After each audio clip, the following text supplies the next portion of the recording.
encontramos um acontecimento bastante curioso, que é sobre a família de Jó.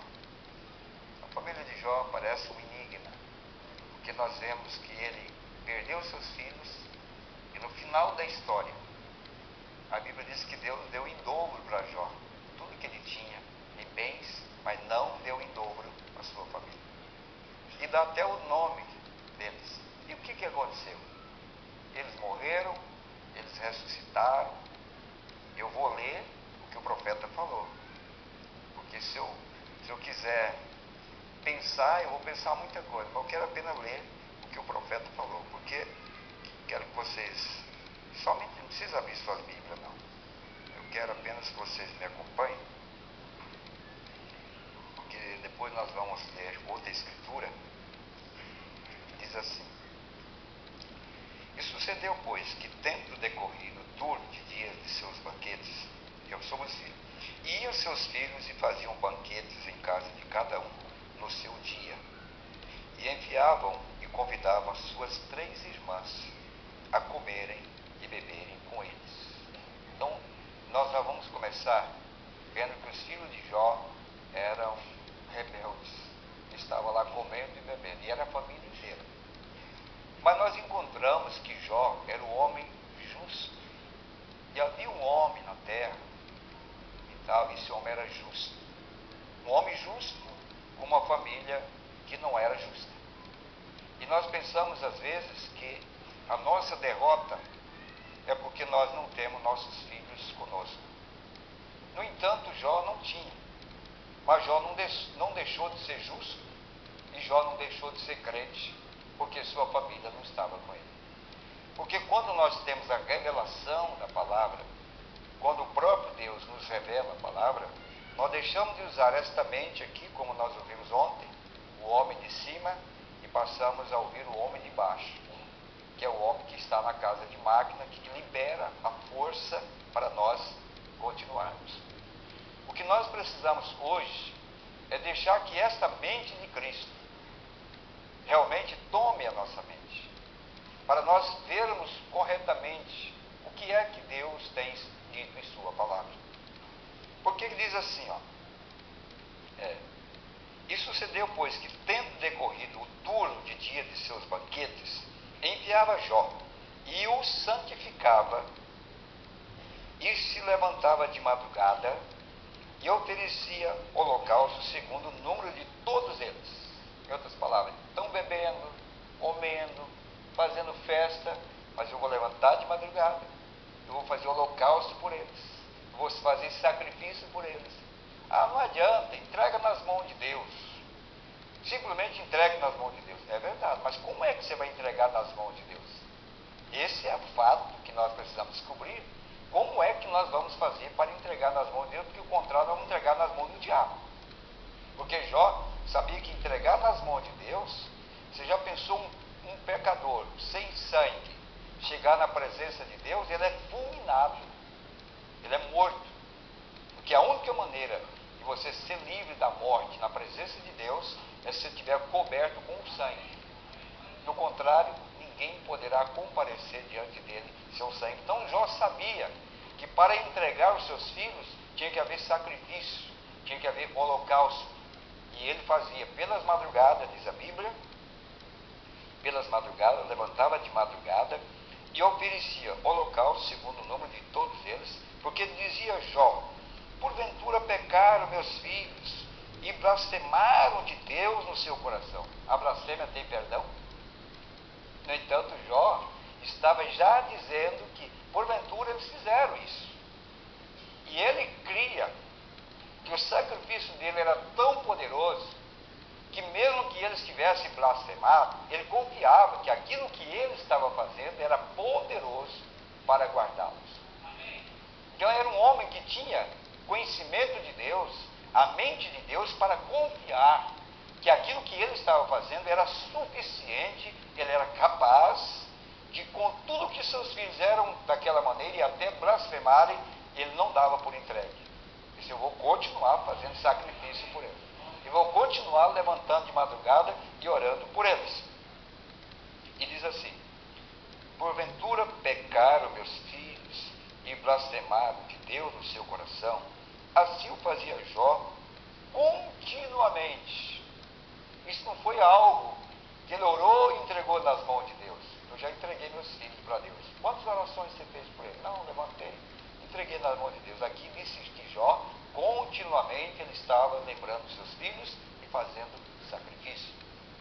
anos? Quantos anos você tem orado para salvar seus filhos? Será que nós preenchemos a mesma condição de Jó? Quem sabe ele já era o quê? Dono de si. Eles sabiam onde estava o seu nariz. Eles iam para as festas, eles comiam, eles viviam. Isso quer dizer que não eram crianças, não eram aqueles adolescentes. Era alguém que já tinha uma certa maturidade, que tinha sua própria vida.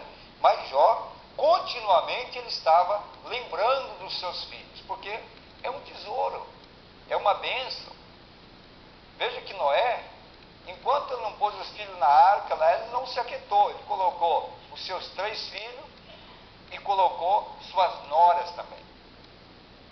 Ele conseguiu colocar os filhos e as noras dentro da arca, 3 e 3. E mais Noé e a sua mulher, 8, se salvaram, porque ele teve perseverança. Ele confiava que a salvação estava na arca. Ele convenceu os seus filhos de que deveriam entrar na arca. Então, às vezes, nós queremos salvar os nossos filhos com a nossa própria mente. Queremos salvar com a nossa própria mente, e é tão pequena como a mente de um canário, diz o profeta. O que nós vamos entender de Deus nessa mente natural que nós temos aqui?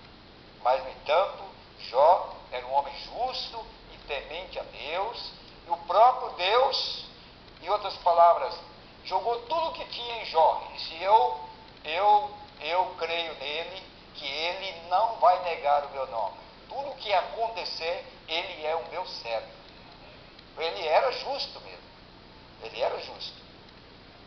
E vindo um dia em que os filhos de Deus, aí eu vou seguir mais um pouquinho aqui, porque lá no versículo 12, no versículo 12 do capítulo 1, ele começa a relatar a morte e a perturbação na vida de Jó, onde seus filhos morreram. Acabou, não tem mais o que fazer. Muito bem. E eles estão perdidos ou eles estão salvos? Porque eles morreram aonde? Dentro da igreja? Não, eles morreram na festa. Agora eu pergunto, o que é feito dos filhos de Jó? Porque às vezes você pensa assim, estão perdidos. Eu estive na América, onde tive um pastor americano me falando sobre os 2 filhos da irmã Múzia, e pelo jeito eles não estavam ali na igreja, alguma coisa assim. Não me interessa. Deus não está sujeito às condições temporárias da vida do homem para dizer que ele vai. Deus não está dependendo se esse homem ele vai beber ou não vai beber, se ele caiu. Aquele que ele viu, aquele que ele salvou, aquele que ele preordenou. Irmão, a circunstância natural, aquilo que nós vemos com nossos olhos, não impede de Deus cumprir o propósito que ele teve para aquela vida. Aqui nós estamos lendo a história de Jó, é Bíblia. Então, eles morreram na festa. Para os crentes que estavam observando a vida de Jó, quem sabe diria: coitado de Jó, lutou tanto pelos seus filhos, orou tanto pelos seus filhos, de madrugada nunca se converteram, nunca vieram para a igreja, nunca deram testemunho. Não era assim que aparentemente nós iríamos ver a história de Jó? Não seria dessa maneira que nós veríamos um homem derrotado porque não alcançou o objetivo de ver seus filhos convertidos. Lá no final do livro nós encontramos Deus dizendo que deu a Jó. Qual é o versículo, irmão João? Você leu para mim? Lembra aí? Passa aí enquanto eu vou falar, por favor. No final nós encontramos onde Deus faz uma nomeação dos filhos de Jó, porque ele deu tudo em dobro para Jó. Mas a Bíblia diz que os filhos ele não deu em dobro. Se ele não deu os filhos em dobro, eles ressuscitaram. O que é feito deles? Ressuscitaram, na verdade não morreram. Qual é a explicação teológica disso? Os teólogos estão procurando justificar essas coisas com a sua mente, em outras palavras, para defender a Bíblia. Nós não precisamos defender a Bíblia. A Bíblia é que defende nós. Em qualquer circunstância da Bíblia, nunca esta Bíblia estará em erro. Esta Bíblia estará sempre correta. Porque que seja Deus verdadeiro e todo homem mentiroso. Então a palavra de Deus é a verdade. Achou, irmão? eu vou ler aqui para vocês aqui. Está aqui, quer ver? E assim abençoou o Senhor o último estado de Jó, mais do que o primeiro, porque teve 14.000 ovelhas, e 6.000 camelos, e 1.000 juntas de bois, e 1.000 jumentas. Também teve 7 filhos e 3 filhas. E chamou o nome da primeira Gemina, e o nome da outra Cássia, e o nome da terceira Querem Apuc. E em toda a terra não se acharam mulheres tão formosas como as filhas de Jó. E seu pai lhes deu herança entre seus irmãos. Depois disso viveu Jó 140 anos e viu a seus filhos e aos filhos de seus filhos até a 4ª geração. Então morreu Jó velho e farto de dias. Como é que você entende isso agora? Eu quero colocar o que o profeta falou. Vamos ver o que o profeta falou? Vamos ver o que o profeta falou. Na mensagem Tua Casa, ele fala sobre a vida de Jó e os filhos de Jó. Mas tem uma mensagem chamada Companheirismo, nós não temos ela traduzida em português, mas nós traduzimos essa parte aqui para os irmãos. Veja o que o profeta disse. Agora, Deus começou a restaurar para Jó. Ele restaurou seu gado, seus animais, rebanho e tudo mais, dobrado. Mas vocês notaram a respeito dos filhos dele? Anotaram o que aconteceu com os filhos dele? Deus restaurou os filhos de Jó de volta. Amém? Não disse que dobrou eles, mas ele restaurou-lhes a ele. Já se perguntou onde que eles estavam? Que não é a nossa pergunta? Onde que eles estavam então? Onde que eles estavam? Você já parou para pensar nisso e leu o livro de Jó? Eles estavam na glória, esperando por ele, porque ele havia oferecido um sacrifício debaixo do sangue derramado. Quem que levou aqueles filhos para a glória? O sacrifício de Jó, pelas madrugadas, estava amparando aqueles filhos para entrarem na glória. Você já imaginou? Eles estavam na glória, esperando por ele, porque ele havia oferecido um sacrifício debaixo do sangue derramado, e ele sabia onde é que eles estavam lhe esperando por ele, debaixo do sangue derramado. Agora, ele não disse que ele lhe deu de volta um monte de filhos, porque eles estavam lhe esperando debaixo do sangue derramado do sacrifício. Agora, o que você lê depois, o que você vai ver no livro de Jó, enquanto você não encontrar o profeta dizendo algo diferente disso, nós vamos ter que ficar com o que ele falou. Não é verdade? Então, eu queria mostrar a importância da nossa fé. Quando nós cumprimos, quando nós fazemos a nossa intercessão, de acordo com as Escrituras, pelos nossos filhos. Porque ainda não acabou o mundo, o rapto não aconteceu. E alguma salvação que vai haver no nosso meio, elas serão feitas no último instante da nossa saída daqui. Porque a cada dia, irmã e irmão, que você ouve a palavra de Deus, que você alimenta a sua alma, que você crê nessa Bíblia, hoje você está mais forte do que ontem, amanhã você está mais forte do que hoje.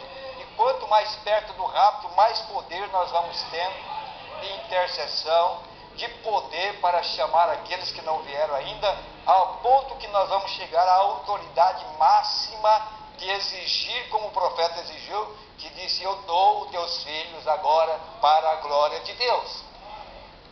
Nós temos que crer assim, que nós estamos crescendo nesta fé.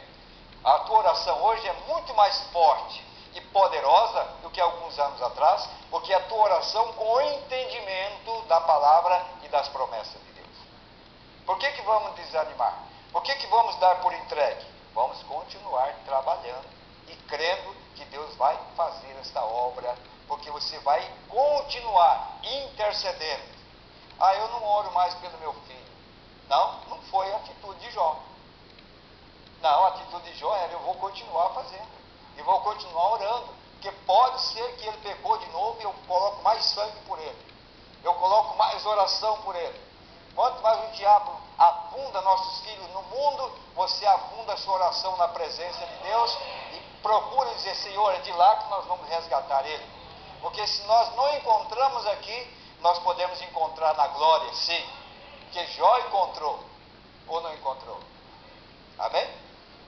Agora, sobre ganhar almas, o profeta diz assim, sabe,